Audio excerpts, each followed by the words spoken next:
한국과 미국이 그 관세와 안보와 관련한 조인트 팩트 시트를 드디어 발표했습니다. 저희가 전문가 연결해서 안보 분야를 좀 평가해 보도록 하겠습니다. 박원건 이화여대 북한학과 교수 전화로 연결돼 있습니다. 안녕하십니까? 네, 안녕하세요. 예, 가장 눈에 띄는 거는 핵잠수함 건조를 미국이 승인을 했다는 건데 일각에서는요 수건이 풀렸다는 반응도 나오던데 이게 어떤 의미가 있는 겁니까? 아마 이것 때문에 이 조인트 팩트 시트가 좀 늦게 나온 거 아니냐 설명 자료가 그렇게 보이거든요. 위성락 실장의 이후 설명에도 그런 부분이 보이고요. 큰 틀에서 일단 뭐 말이 많았던 뭐 트럼프 대통령이 승인을 했다라고 얘기를 하지만 필리 조선소에서 건조해라 그런 얘기 때문에 그렇죠. 좀 문제가 복잡해졌잖아요. 결론부터 말씀드리면 일단 이것은 한국에서 핵 추진 잠수함을 건조하는 것으로 한미 양국이 큰 틀에서 합의를 본거로 확인이 됩니다. 예. 이제 그것은 설명에 나와 있고요. 이 설명에는 명확하게 그런 한국에서 건조한다라는 얘기는 없지만 나중에 설명을 할 때 위성락 실장이 얘기하는 것은 분명히 건조하는 것은 한국에서 건조하는 것이다라고 얘기를 했습니다. 근데 이게 문제가 복잡해지는 게 원자력 잠수함은 한국에서 건조를 하긴 하는데 문제는 여기에 필요한 농축 우라늄이 있지 않습니까? 우라늄 농축된 걸 받아야 되는데요. 그 부분은 미국한테 연료를 받기로 했다라고 그것도 일단락은 된 것 같습니다. 더불어서 또 하나 이게 문제가 복잡하다고 계속 말씀을 드리는 게 원자력 협정 개정 문제도 같이 얘기가 됐던 거였거든요. 그런데 원자력 협정 개정 문제 얘기가 된 게 우리가 한국과 미국이 그 양자 간에 맺은 원자력 협정에 따르면 우리는 이 농축 우라늄을 농축할 수 없고 또 사용 후 핵 연료도 재처리할 수 없습니다.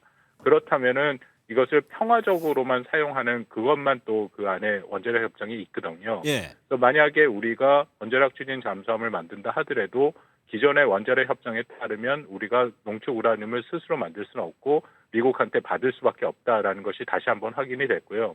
다만 원자력 협정은 개정해서 평화적인, 그러니까 이건 원자력 추진 잠수함이랑 별개로 평화적으로 이용하도록 우리가 민간용 우라늄 농축과 사용 후 핵 연료 재처리를 앞으로 미국과 좀 더 발전적으로 논의하겠다라고 정리가 돼 있습니다. 그러면 그 핵잠을 만드는 장소, 그러니까 한국에서 만든다고 전제를 했다고 했어요. 그런데 트럼프 대통령이 필리 조선소에서 만들어야 된다. 이것이 앞으로 변수가 되지는 않을까요?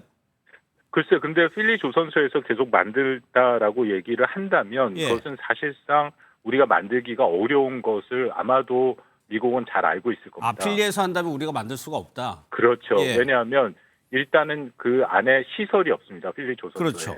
그래서 기본적인 시설을 만드는 데만 3에서 5년이 걸리고요.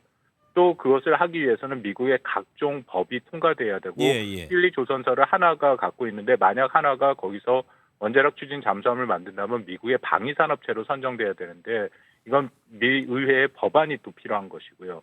아니면 미국이 거기서 만들어서 한국한테 수출한다 하더라도 미 의회의 동의가 필요한 거고요.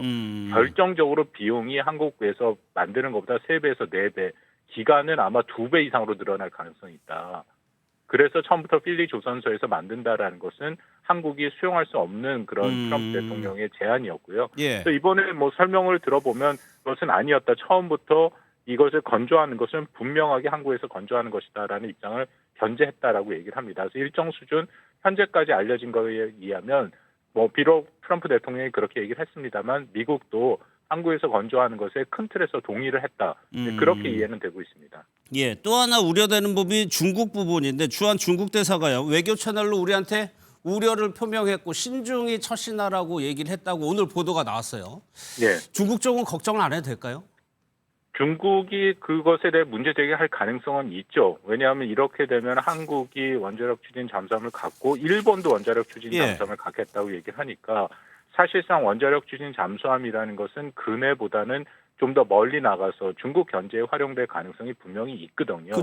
근데 문제는 뭐 중국이 문제 제기를 할 수 있는 것도 제한된다는 겁니다. 왜냐하면 북한 같은 경우에는 우리는 원자력 추진 잠수함 동력만 원자력으로 갖고 가고 그 안에 핵무기를 탑재하지 않거든요. 근데 북한은 원자력 추진 동력을 갖고 그 안에 핵무기를 탑재하는 그걸 이제 SSBN이라고 불리는 완벽한 그런 원자력 추진 핵 잠수함을 만들겠다라는 얘기인데요. 만약에 중국이 한국의 그런 원자력 추진 잠수함을 비판하고 거기에 문제 제기를 한다면 훨씬 더 심각하게 북한에 대해서 문제 제기를 해야 됩니다. 그래서 그런 또 일종의 한계가 있기 때문에 예. 물론 거기에 대해서 부정적인 얘기를 하긴 하겠습니다만 그래도 일정 수준 한계가 있지 않을까 하는 것이 제 판단입니다. 예. 앞서 저희가 중일 갈등 내용을 좀 소식을 전했는데 지금 굉장히 갈등이 하나하나씩 쌓여가는 느낌인데 더 예. 격화될 가능성도 있다고 보세요? 근데 이 대만 해협 문제를 놓고는 중일 간의 갈등도 있고요. 이번에 팩트시트에 보면은 우리도 이 표현이 나옵니다. 그렇죠. 양 정상이 대만 해협에서 평화 안정 유지의 중요성을 강조했다.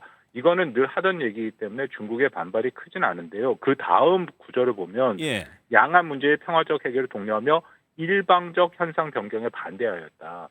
물론 여기에 힘을 통한 현상 변경에 반대했다라고 우리 이전 정부가 미국과 합의를 했더니 중국이 여기에 대해서 불에 타 죽을 것이다는 굉장히 거친 반응이 나온 적이 있었거든요. 그래서 그 표현은 없긴 합니다만 대만 해협 문제는 미국의 굉장히 중요한 안보적 이해로 돼 있고 그 문제를 해결하기 위해서는 한국과 일본 같이 인도태평양의 핵심 동맹국의 도움과 같이 협력을 요구해오고 있죠. 예. 그렇기 때문에 아까 말씀하시는 거 저도 들었습니다만 단순히 이거는 중국과 일본만의 문제가 아니라 우리에게도 당면한 문제다라고 판단이 됩니다. 그러면 우리에게도 어느 정도 중국의 액션이라든가 뭔가를 할 가능성도 있다는 말씀이시네요. 이거는 동맹 현대화에 대해서 이번에 그 팩트시트에도 나와 있는데 동맹 현대화의 결정의 핵심은 주한미군의 물론 여기 자세하게 얘기가 나와 있지는 않습니다만 주한미군의 역할이 변경된다는 거고요. 그렇죠. 예. 주한미군의 변경된 역할은 이전에는 북한의 단일 위협에 대비를 했다면 더 이상 그렇지 않고 중국 위협에 대비를 하겠다라는 것이고 그거는 또 대만 해협에 물론 우리의 지금 주한미군 전력이 대만 해협에 가기에 적절치는 않습니다. 주일 미군 전력이 훨씬 더 유용하게 사용될 전력이거든요. 예. 그럼에도 미국이 그 방향으로 전력 개편할 가능성은 매우 높고 오늘도 이 팩트시트에 보면 2006년의 합의를 존중한다 얘기했는데 그때가 그 전략적 유연성에 대한 합의였거든요. 예. 전략적 유연성에 대해서 주한미군이 그런 역할을 하는 거에 대해서 사실상 한국이 문제 제기를 하거나 한국의 동의가 필요한 건 아닙니다.